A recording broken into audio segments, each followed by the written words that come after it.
भारतीय एक फौजी हेलीकॉप्टर जिस पे 13 लोग सवार थे, उनके अपने मिसाइल की जद में आकर के मार दिया गया, और वो सारे जितने लोग उस पे सवार थे वो सब जो है वो ख़त्म हो गए थे। वो भी हमने मार गिराया था। हमने क्लेम इसलिए नहीं किया क्योंकि उसका मलबा जो है वो मकबूजा कश्मीर में गिरा, हालांकि उसका पायलट जो है वो जलकर भस्म हो गया था। ख़ास तौर पे अगर आर्म ड्रोन्स हो, यानी कि उसके ऊपर मिसाइल वगैरह से वो लैस है, तो वो तकरीबन वही नतीजा हासिल कर सकता है। तो अब ज़्यादातर एयरफोर्सेज जो है उनका रुझान ये ड्रोन टेक्नोलॉजी की जानिब आ रहा है। अस्सलाम वालेकुम नाज़रीन, मोहम्मद कज़ाफ़ी एक मुदफ़्फ़िर हाज़िर है नया दौर के प्लेटफ़ॉर्म से। नाज़रीन, आज हमारे बड़े ही प्यारे गेस्ट ग्रुप कैप्टन एसएम हाली साहब हमारे साथ मौजूद हैं। अस्सलाम वालेकुम सर। वालेकुम अस्सलाम।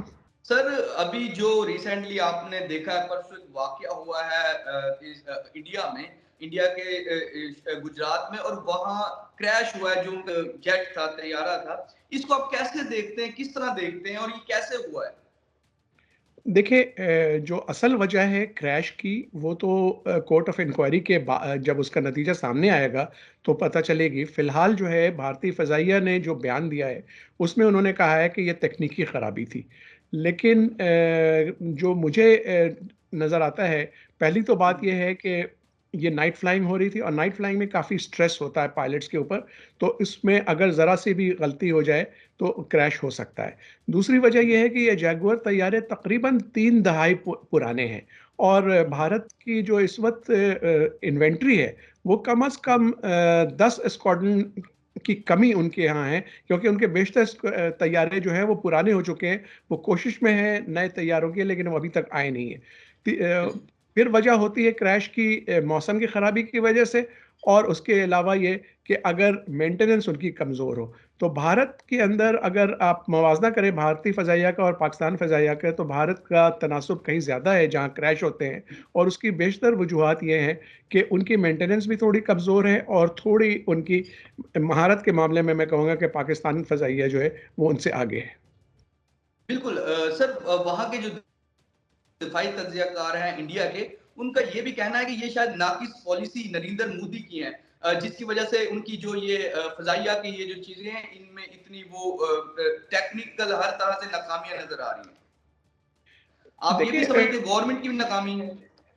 उनकी गवर्नमेंट की ही नाकामी है, क्योंकि उनकी जो फ़ज़ाइया है वो तो तकरीबन 10-15 साल से चीख रही है कि आप हमें नए तैयारे लेके दें, लेकिन वो हुँ, नहीं जो है इसके ऊपर फ़ैसला कर पा रहे। जो रफ़ाएल तैयारों का फ्रांस से सौदा हुआ था उसमें नरेंद्र मोदी की ही हुकूमत जो है वो उसको दोष दिया जाता है कि उसमें करप्शन हुई थी, और जिसके ऊपर फ्रांस की हुकूमत ने बाकायदा इसके ऊपर एक जज ने फ़ैसला दिया था कि इसमें हुई है बदउनवानी।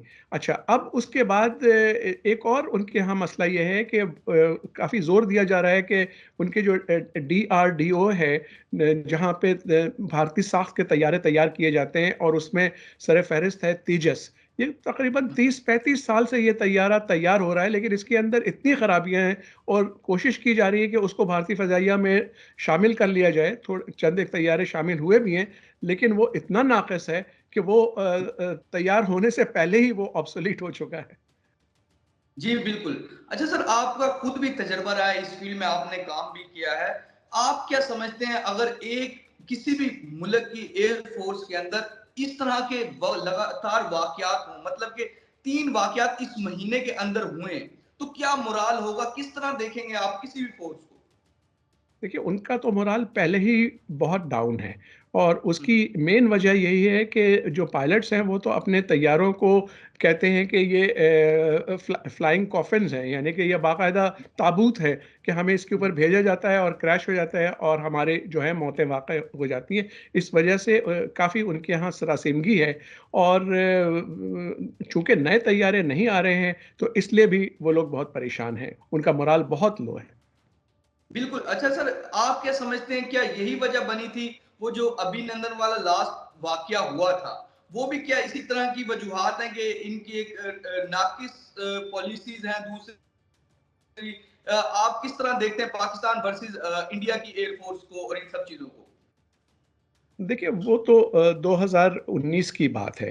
हुँ, उस वक़्त भी जो है उन्होंने मिग 21 को भिड़ा दिया, और जिसमें हमारे जो तैयारे थे, लड़ाका तैयारों की मैं बात कर रहा हूँ, वो उनके साथ वो मिग-21 का कोई मैच नहीं था और अभिनंदन साहब को उन्होंने निशाना बना दिया। उसके अलावा उस मिग-21 से ज़्यादा जदीद एसयू-30 तैयारा था, वो भी हमने मार गिराया था। हमने क्लेम इसलिए नहीं किया क्योंकि उसका मलबा जो है वो मकबूज़ा कश्मीर में गिरा। हालाँकि उसका पायलट जो है वो जलकर भस्म हो गया था और अगले दिन भी जो है बल्कि उसी दिन शाम को भारतीय एक फ़ौजी हेलीकॉप्टर जिस पे 13 लोग सवार थे, उनके अपने मिसाइल की ज़द में आकर के मार दिया गया और वो सारे जितने लोग उस पे सवार थे, वो सब जो है वो ख़त्म हो गए थे। तो इसलिए भारत जो है उसने इस दूसरी जो चीज़ मार खाई थी 27 फरवरी की मैं बात कर रहा हूँ 2019 की, जिसको हम लोग ऑपरेशन स्विफ्ट जी रिटॉर्ट जी। कहते हैं, उसमें हमारी एयरबोर्न जो है अर्ली वार्निंग की जो हमारी कैपेबिलिटी है वो उनसे कहीं बिल्कुल ज्यादा अच्छी थी। अब अभिनंदन बिल्कुल। साहब का जो तैयारा था और जो दूसरे लड़ाका तैयारे भारतीय फजाइया के थे, उनको उनके रेडार वाले बता रहे थे कि देखिए पाकिस्तानी तैयारे हैं यहाँ पे, इनसे बचे, ये आपके पीछे लग रहे हैं। लेकिन हमने उनके सब कुछ को जैम किया हुआ था, वो सुन ही नहीं पा रहे थे। हमने ये सारी गुफ्तगू सुनी है, रिकॉर्डिंग इसकी। तो वो भारत ने टेक्निकल मार खाई पाकिस्तान से।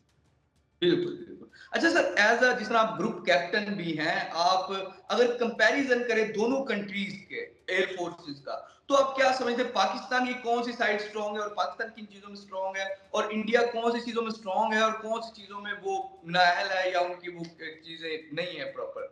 आप किस तरह इनकी कंपैरिज़न करें? देखिए, नाअहल तो मैं नहीं कहूँगा, वो भी फाइटिंग फ़ोर्स हैं और वो भी जंग लड़ने के लिए तैयारी कर रहे होते हैं। लेकिन जिस चीज़ में पाकिस्तान एयर फ़ोर्स को जो है ना, वो सबकत वो हम ले जाते हैं 2 चीज़ों में। हुँ, एक तो ये कि हमारी ट्रेनिंग जो है अल्हम्दुलिल्लाह सुपीरियर है।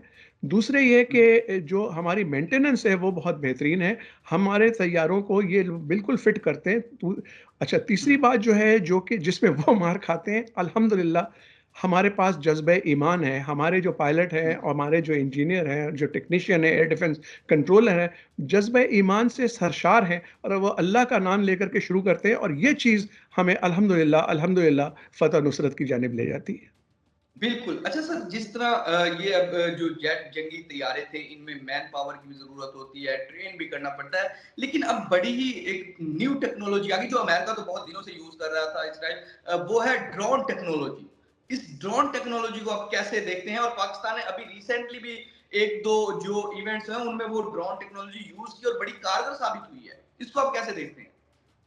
देखिए, ये जो ड्रोन टेक्नोलॉजी है ना, ये अब लेटेस्ट इक्विपमेंट में इसका शुमार होता है और इसमें सारी दुनिया जो है वो उसकी कोशिश हो रही है कि ये आर्टिफिशियल इंटेलिजेंस और इन चीज़ों को इस्तेमाल करके हम आगे ले जाएँ, ताकि हमें पायलट्स के साथ तैयारे जो है उड़ाने की ज़रूरत कम से कम पेश आए। और जी, जी। पाकिस्तान के जो टेक्नीशियन, इंजीनियर और जो हमारे मुहक्किकीन हैं, वो अल्हम्दुलिल्लाह उन्होंने ऐसा ब्रेक थ्रू किया है कि ऐसी चीज़ें बना ली हैं जो जिस पे हमें फ़ख्र करना चाहिए कि इंशाअल्लाह जब भी ज़रूरत पड़ी, और आपने देखा कि इधर दरमियान में ज़रूरत पड़ी भी है, तो हमारी ड्रोन टेक्नोलॉजी जो है वो बहुत पेश रही है। बिल्कुल। अच्छा सर, आप क्या समझते हैं ये जो जंगी तैयारे होते हैं और ड्रोन टेक्नोलॉजी होती है, ये सेम सेम काम कर सकते हैं, उतना ही इफेक्ट डाल सकते हैं ड्रोन जितना जंगी ये जो जेट वगैरह होते हैं, या इनमें डिफरेंस भी होता है, चीजें मुख्तलिफ भी होती हैं? आप इनको कैसे देखते हैं? देखिए, 2 बातें हैं। एक तो ये कि जो ह्यूमन फैक्टर है, यानी कि पायलट का जो मौजूद होना कॉकपिट में, वो एक्चुअली ज़्यादातर बहुत ज़बरदस्त बात होती है और पाकिस्तान एयर फ़ोर्स के पायलट्स की जो महारत है, उसको दुनिया ने माना हुआ है। लेकिन जो ड्रोन टेक्नोलॉजी है, उसमें ये है कि आपको उस तरह का खतरा नहीं मोल लेना पड़ता।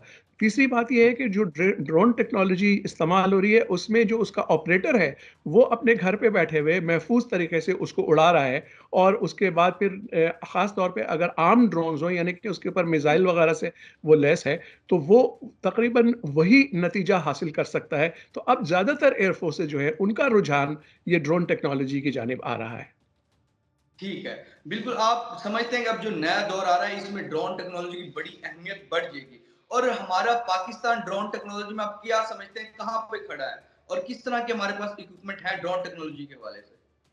देखिए जो असल जो क़ुव्वत है, उसमें से बहुत सी चीज़ें हैं, वो क्लासिफ़ाइड हैं, उनके बारे में मैं बात करना नहीं चाहूँगा। लेकिन बिल्कुल। आपके चैनल के वसातत से मैं कौम को और मुल्क को कम से कम इ इतना बताना चाहता हूँ कि अल्हम्दुलिल्लाह हमारे माहिरीन ने जो है वो मक़ाम हासिल कर लिया है जिस पे कि हम इन्हिसार कर सकते हैं और अगर ज़रूरत पड़ी तो उनको इस्तेमाल करके खातिर ख़्वाह नताइज हासिल कर सकते हैं। बिल्कुल जी तो नाज़रीन जिस तरह के हमारे साथ ग्रुप कैप्टन एहसन हाली साहब मौजूद थे और उन्होंने हमें बताया ड्रोन टेक्नोलॉजी के बारे में। दूसरा जो जगुआर जेट जिस तरह उनकी टेक्निकल जो भी खराबी थी उसकी वजह से जो उनका जंगी तैयारा गिर गया और उनका नुकसान हुआ, तो इस सब पे हमने गुफ्तगू की। सबसे पहले तो हम शुक्रिया अदा करेंगे एहसन हाली साहब का और मोहम्मद कज़ाफ़ी को भी साथ इजाज़त दीजिए। नया दौर से खुदा हाफ़िज़।